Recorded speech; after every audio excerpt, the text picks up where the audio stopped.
qui me chagrine aussi, c'est que des fois, j'ai l'impression qu'on veut tous faire la même chose, alors que non, il y a encore tellement d'autres choses à faire. Et donc, c'est vraiment trouver cette singularité-là et puis y aller, quoi. Bonjour à tous, c'est Siré Kaba, et puis ça, c'est presque intimement moi.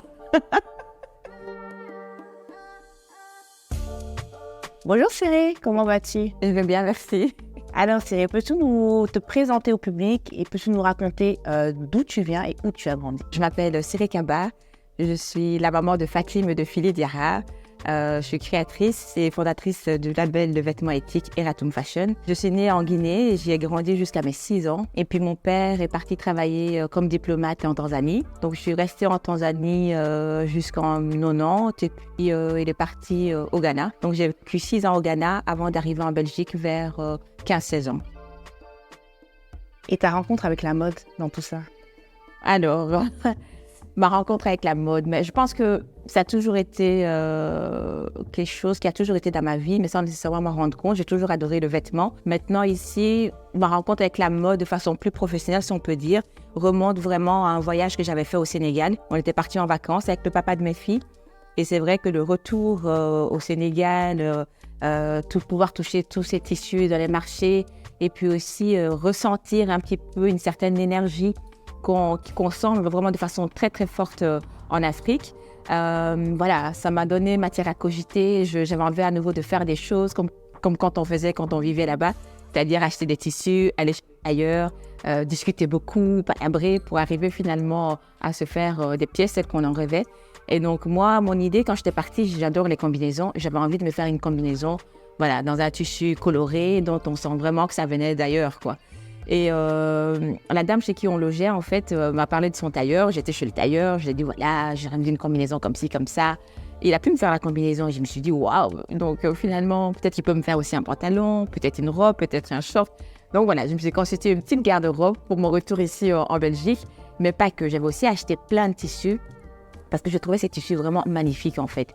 Et surtout, au-delà de ça, ça me faisait du bien. Ça me faisait vraiment beaucoup de bien parce que ça m'a rappelé des choses aussi, en fait, avec ma mère. Ma mère achetait énormément de tissus.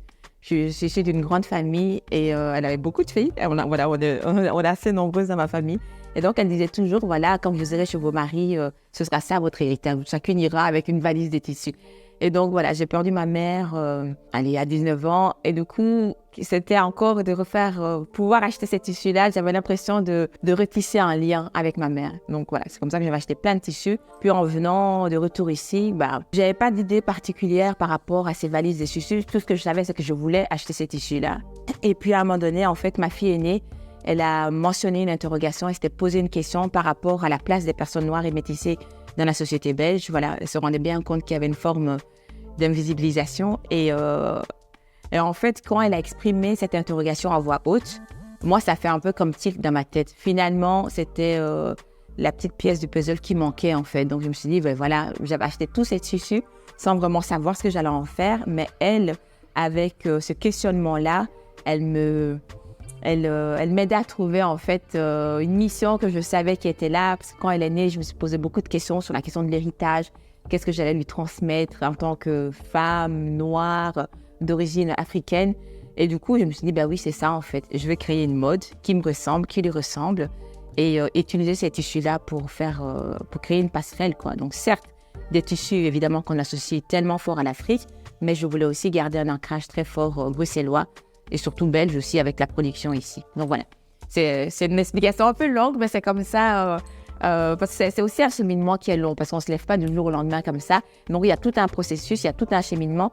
Et c'est vrai que, voilà, ça a été un processus, mais c'est ça ma rencontre avec la mode. Est-ce que c'est à ce moment-là que tu as décidé de créer tes premières pièces? Oui, vraiment, parce qu'au départ, en fait, les pièces que j'avais créées en Afrique, c'était vraiment pour moi. C'était pour une utilisation personnelle, parce que j'adore vraiment ça. Et puis, en le portant ici, j'ai vu que voilà, ça créait en fait des réactions. Les gens trouvaient ça chouette, ça interpellait d'autres personnes. Et je me suis dit, oui, c'est vrai que si moi, ça me plaît, ça peut aussi plaire à d'autres personnes. Voilà, donc il faut aussi avoir un peu de narcissisme et puis avoir un peu cette confiance en soi et se dire que, oui, j'ai peut-être ce regard-là qui peut faire que ça peut s'étendre à d'autres. Donc oui, c'est vraiment à partir de ce moment-là que j'ai décidé de lancer la marque. Cyril, tes tenues ont été portées par des personnalités royales et politiques belges. Comment vis-tu cette reconnaissance royale? Alors, ça fait du bien, hein, on va pas se mentir. Mais au-delà de ça, en fait, ce que je trouve très fort et très pertinent, c'est-à-dire que le message, en fait, qui est derrière cette marque, c'est-à-dire que c'est un message, en fait, qui porte. Et le fait que ce soit quelque part validé jusqu'à ce niveau-là, ça veut dire que je suis dans le bon, en fait. Et du coup, ça légitimise tout ce parcours-là. Parce que c'est des personnes qui sont au sommet de l'État, qui sont censées représenter toute la Belgique, mais vraiment dans toute sa diversité, dans toutes ses composantes. Et je trouve que justement, pouvoir poser ce geste-là, pouvoir poser cet acte-là, c'est quelque part aussi, c'est renforcer en fait l'idée d'une belgitude mixte, multiculturelle. Et donc, c'est une fierté pour moi et ça me donne la force en fait de continuer parce que entreprendre, c'est pas... c'est très compliqué, mais à côté de ça, évidemment, on sait c'est des clientes qui sont visibles si tu veux, mais il y a plein d'autres clientes aussi qu'on ne voit pas nécessairement et qui m'aident jour après jour à continuer à raconter cette histoire parce que pour moi, elle est tellement importante. C'est vrai que des fois, je me dis, c'est vrai quand on dit à certains endroits, c'est vrai que c'est divers, etc. Je me dis des fois, est-ce que mon message il est encore pertinent? Est-ce que, voilà. Et puis, il y a d'autres endroits, beaucoup d'autres endroits où tu dis, oulala, le chemin est encore long. Donc, oui. Et donc, ça, au-delà de la reconnaissance, en fait, ça me donne la force de continuer, en fait, de continuer jour après jour. Cette clientèle étant aussi variée, comment tu expliques en fait ces rencontres? Où et quand tu as rencontré ces personnes? Mais c'est beaucoup de rencontres à différents endroits. Moi, c'est ce que j'adore aussi dans tout mon parcours entrepreneurial, c'est que c'est vraiment les rencontres. C'est ça, et c'est déjà tu pars à la rencontre de toi-même parce que tu fais face à tellement de défis. Et tu apprends à te connaître en fait, connaître tes forces, tes faiblesses, et puis moi, dans mon cas, je me suis rendu compte que j'étais très résiliente. Je le savais, mais sans vraiment m'en rendre compte. Et puis, des fois, j'arrive à passer des caps qui ne sont pas évidents. Et puis, ça te redonne de force, en fait. Et puis, ce que je trouve génial aussi, c'est de pouvoir connecter des personnes de mondes tellement différents à travers, finalement, une étoffe. Et c'est là, pour moi, vraiment le pouvoir de la mode. C'est-à-dire que tu arrives vraiment à toucher des gens. Ici, dans le cadre, par exemple, de la princesse Delphine, je l'ai rencontrée, mais grâce à un événement auquel j'avais participé. J'avais été invitée à participer à un défilé exclusif, en fait, qui est organisé par la banque BNP Paribas. Mais la personne qui organise ce défilé-là fait partie d'un groupe au niveau de la banque BNP, parce que c'est un groupe qui essaie de mettre la diversité en avant. La personne elle-même, elle est d'origine congolaise, voilà, c'est un métis congolais. Et la personne avait entendu parler via une maman de l'école de ma fille que j'organisais un événement avec le Palais des Beaux-Arts. Donc, on avait dit, allez, diffuser l'info, il faut qu'il y ait le maximum de personnes. Et donc, cette personne s'est inscrite. Elle est venue dans le cadre de l'événement pour essayer de me parler, mais je courais, j'étais dans tous les sens. Finalement, je n'ai pas pu lui parler. Mais heureusement, elle ne va pas tenir rigueur. Elle m'a invitée après l'événement à venir le rencontrer dans son bureau, discuter, ramener mes pièces parce qu'il pensait effectivement à moi, parce qu'il voulait aussi amener plus d'ouverture dans ce genre d'événement, plus de diversité. Et l'histoire la plus... il a été sensibilisé par l'histoire que je racontais. Et c'est comme ça que j'ai eu l'opportunité, effectivement, de participer à ce défilé qui est très, très exclusif. Et que j'ai pu... je ne savais même pas que la princesse Delphine faisait partie du public, mais elle était là. Le show lui a plu, les vêtements lui ont plu. Et puis, directement, spontanément, elle m'avait envoyé un message sur Instagram pour me féliciter. Donc, c'était super. Et puis, le temps est passé. Elle a eu sa reconnaissance officielle et puis il a fallu penser à sa tenue. Et c'est sa fille qui lui a rappelé qu'elle aimait bien Eratum Fashion et donc pourquoi pas. Donc sa styliste m'a contacté un dimanche pour que je lui apporte les vêtements et ça s'est fait très vite. Le vêtement lui a convenu, elle se sentait bien dedans. Et puis donc c'est tous des petits jalons, des petites graines. C'est faire confiance à son étoile, je pense, être authentique dans ce qu'on raconte et puis et surtout raconter, quoi. Vraiment essayer d'en parler le plus possible à un maximum de personnes, que ce soit au travers de son travail, de l'école de ses enfants. Et puis, il y a un truc aussi, c'est que moi, je suis la première ambassadrice de ma marque, en fait. Et je trouve ça hyper important d'incarner ce que je fais, de porter ce que je fais. Et donc, oui, J'adore ce que tu portes. Ben oui, c'est ma marque en fait. Donc voilà, c'est aussi une façon justement de, même sans le dire, mais de montrer ce que je fais. Et donc, avec les réponses que tu m'as données, je comprends donc que tu as misé en fait ta collection sur un pari qui est assez intéressant. Donc celui de créer une marque métissée, si je peux utiliser ce terme, donc qui serait ici d'un mélange d'africanité. Et j'ai lu de Zineke. Oui. Donc, est-ce que tu peux nous expliquer, tu l'as déjà fait, mais est-ce que tu peux peut-être réexpliquer ce pari et considères-tu qu'aujourd'hui en 2003, ce pari est réussi? Alors, ce pari, il est réussi. Mais après, c'est pas un pari. Tout est une question. Enfin, c'est avec des hauts et des bas. Ouais. On se rend compte que quand on reste dans son milieu et que du coup, tu as des personnes qui sont... Moi, voilà, je suis entourée de personnes très ouvertes pour qui ce qui les intéresse, c'est vraiment l'autre, l'altérité. Et donc, tu dis, waouh, quoi. Et puis, à côté de ça, tu sors de là et puis tu as d'autres personnes, justement, à qui ça fait peur. Donc, oui et non, il y a cette communauté de personnes très diverses, très ouvertes. Et puis, paradoxalement, plus on essaie d'apporter de diversité, plus il y a des gens à qui ça fait peur.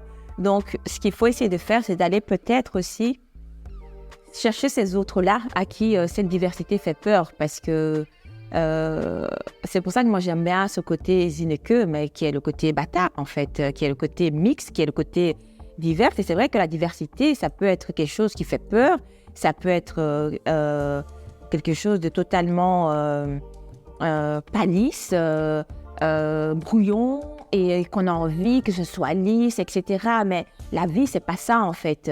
La vie, elle est pas lisse, elle est pas fade, quoi, tu vois. Donc, le Zineke, oui. En fait, on se rend compte aussi avec les réseaux sociaux, c'est que la société, en fait, elle est fracturée.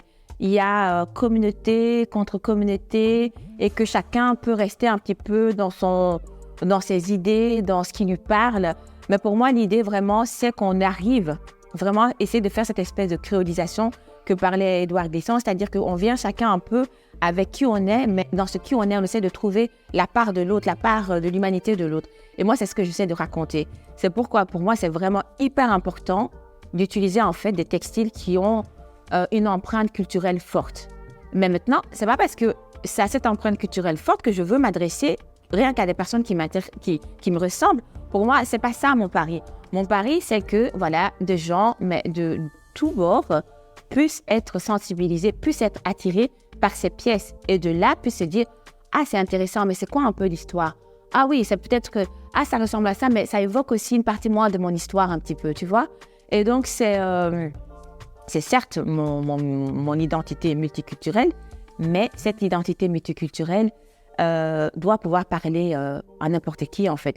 Que ce soit un Japonais ou une Japonaise, un hecte bruxellaire, tu vois, ou alors, tu vois, une Sud-Africaine. Pour moi, c'est ça, vraiment, le pari. Pour moi, c'est vraiment ce monde Zineke que j'essaie de construire et que, oui, il y a des victoires. Hein. Par exemple, pouvoir habiller le Mannequin Peace, qui est quand même vraiment l'un des symboles très bruxellois, mais voilà, avec un petit bomber, c'est hyper coloré, brodé Molenbeek, enfin, ça c'est super, c'est vraiment... Et c'est quand que cette opportunité s'est Ça, c'était en janvier 2022. D'accord. Voilà, en janvier 2022, donc vraiment j'ai eu c'était super chouette à faire, parce qu'en plus... Et comment ça s'organise d'habiller le Mannequin Peace? Parce que déjà, rien que l'emplacement... Ben oui, mais en fait, il faut savoir que le Mannequin Peace, il a une garde-robe qui est juste un truc de fou. Il a plus de, je sais pas combien de milliers de vêtements. Et donc, tu as les amis du Mannequin Peace. Donc, c'est très codifié. En fait, il a même son habilleur personnel, hein, le Mannequin Peace. Et donc, en fait, il y a une tradition, je ne sais plus la date de quand, cette tradition. C'est-à-dire que quand le numéro tombe sur le code postal d'une commune, en fait, c'est la commune qui offre le vêtement. Et donc, en janvier 2022, c'était à la commune de Molenbeek, c'était le 1080e costume du Mannequin Peace. Donc, c'était à la commune de Molenbeek d'offrir le costume. Et 2 ou 3 ans, moi, j'ai été élue étoile de Molenbeek. Donc, voilà, le service communication de la commune avait été sensibilisé par tout ce que je fais en termes de diversité, etc. Et donc, ils ont voulu cette année-là, organisé un événement qu'ils appellent les Étoiles de Molenbeek. Donc, moi, j'avais reçu l'étoile au niveau de la mode. Jenny Bossinga avait été étoile aussi. Et donc, du coup, ils me connaissent bien à Molenbeek. Et quand cette opportunité, ils se sont dit, oui, on va faire appel à notre étoile molenbeekoise. Et l'idée, c'était de travailler avec les écoliers molenbeekois. Donc, il y a eu un concours qui a été lancé. Les écoliers ont dessiné le costume. Et puis, moi, j'avais pour mission de traduire ce costume-là en réalité. Ta collection ne compte pas beaucoup de pièces par article. Dans une ère où le fast fashion prend de l'ampleur, est-il difficile de s'affirmer en tant que créatrice de mode éthique et responsable dans une ville comme Bruxelles? Oui, c'est toujours difficile parce que les gens consomment la mode autrement, justement, à cause de la fast fashion.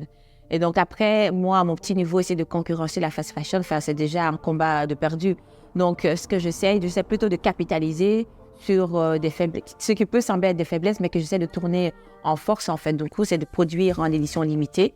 Donc voilà, si c'est des pièces limitées, on peut être tenté de mettre le prix, sachant que ça ne va pas se retrouver sur 10 000 personnes. Raconter cette histoire-là. Et puis, il y a aussi un public dehors qui ne veut pas ressembler à monsieur, madame, tout le monde. Il y a un public pour qui le vêtement est important, l'histoire du vêtement, l'origine, la production du vêtement, les conditions dans lesquelles les pièces sont faites. Donc, ce public-là existe aussi. Donc, voilà, après, c'est d'essayer de trouver ce public-là en racontant, en essayant de leur proposer des pièces qui correspondent à leurs souhaits. C'est ce que moi, j'essaie de faire. Après, comme je le dis souvent, moi, je n'ai pas choisi non plus le business model le plus simple ou celui qui va me rapporter le plus de sous. Voilà, déjà, j'utilise des textiles africains. Après, se pose la question de l'appropriation culturelle parce que du coup, il y a des gens qui adorent ça, mais ils ont peur de mal faire. Donc, il y a un frein culturel. Et puis, j'ai décidé de faire produire en Belgique. Économiquement, ce n'est pas le truc le plus simple parce que produire en Belgique, ça coûte cher. Mais c'est des valeurs qui me tiennent à cœur. Et donc, ces valeurs-là, au contraire, j'en fais des forces. J'en fais même un étendard, en fait. Donc du coup, c'est beaucoup un travail de pédagogie, d'explication. Et c'est pourquoi, pour moi, c'était important aussi d'avoir un endroit de rencontre comme ma boutique où je peux raconter, expliquer, rassurer et que les gens se sentent libres de rentrer, de poser leurs questions. Parce que moi, des fois, ce qui me chagrine aussi, c'est que des fois, j'ai l'impression qu'on veut tous faire la même chose, alors que non. Il y a encore tellement d'autres choses à faire. Et donc, c'est vraiment trouver cette singularité-là et puis y aller, quoi. Donc, voilà. C'est pas la chose la plus intime, mais je pense qu'elle est... Non, elle est c'est un message qui nous est passé et oui. qui va toucher beaucoup de personnes, j'en suis sûre. Oui, merci beaucoup, Cyril. Mais merci à toi, Cassandra.